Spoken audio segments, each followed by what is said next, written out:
Hi everyone, Tina here, responding to Katie's clinical scenario regarding anemia.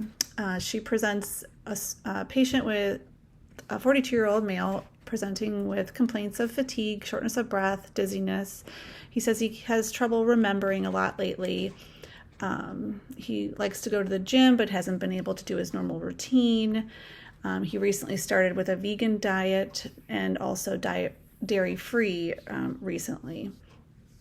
He also started working a second job and denies any medical history. He was presented to the emergency room yesterday due to feeling like his heart was racing, and his lab results are as follows. First, addressing Mr. Damien, his MCV level at 125 is elevated. This is indicative of a macrocytic anemia or a megaloblastic anemia caused by deficient or impairment of the utilization of of B12 or folate. His hematocrit and his hemoglobin level are low, lower than normal. They also ran a B12 level, which was on the low end. According to some scales, it was just on the low end, and according to some others, it was low. His low vitamin B12 level could be a result from his recent dietary changes, the vegan diet as well as the dairy-free. So I believe that's why she paired it with an MMA level, which is the methylmalonic acid level. And it's used to evaluate a vitamin B12 deficiency.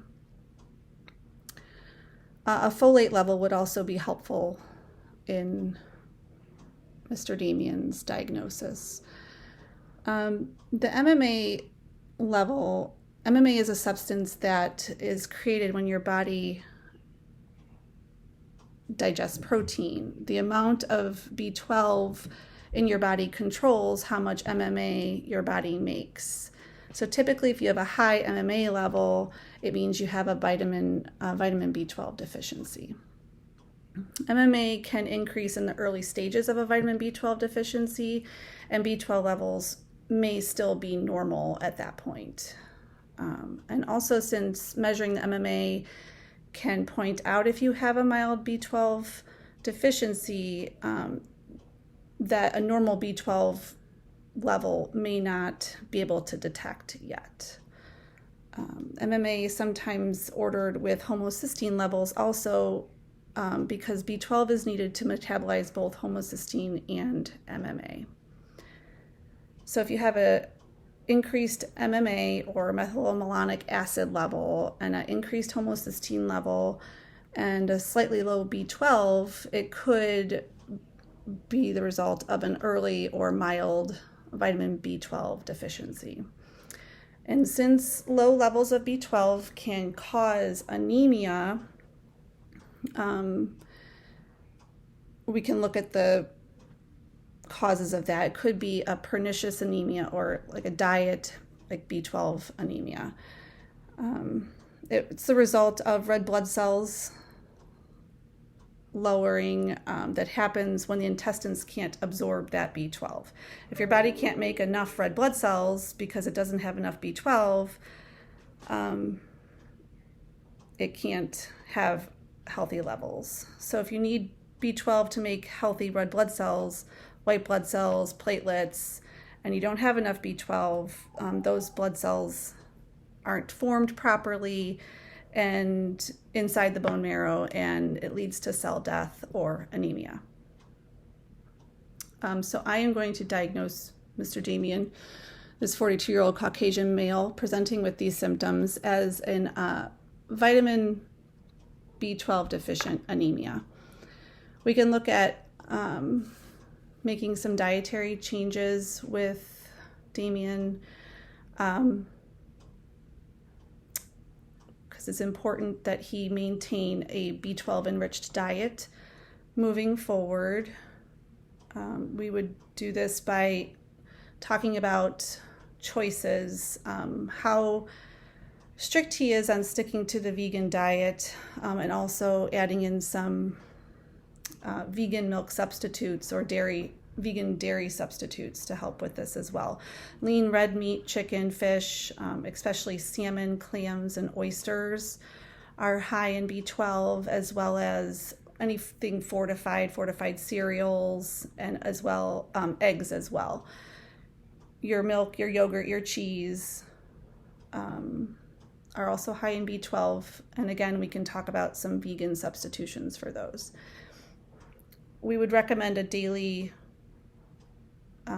intake amount of B12 to get him to a healthy level, and that is based on his age, his sex, and his medical history, but would probably be around 2.4 to 2.6 micrograms a day of his daily amount of B12, and again, monitoring those levels until he gets to a healthy level.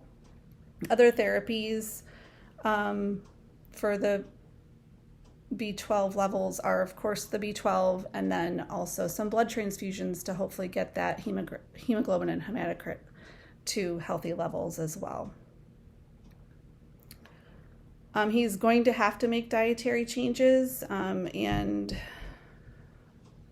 if he wants his symptoms to improve, as it may take months for these symptoms to improve. I would like to touch on, if he's not willing to make those changes, what could happen. There can be serious complications such as bleeding, infection, and those neurological deficits could end up being permanent if we weren't to try to fix his situation. Vitamin B12 deficient anemia can develop from diet, not enough B12 in food, like probably with Damien, but it also can be caused by genetic factors. There's an inherited intrinsic factor deficiency, along with other genetic factors that can play a role.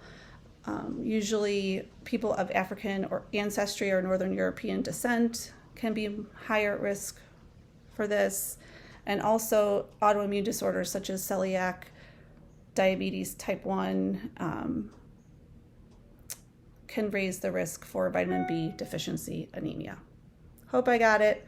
Thanks, Katie.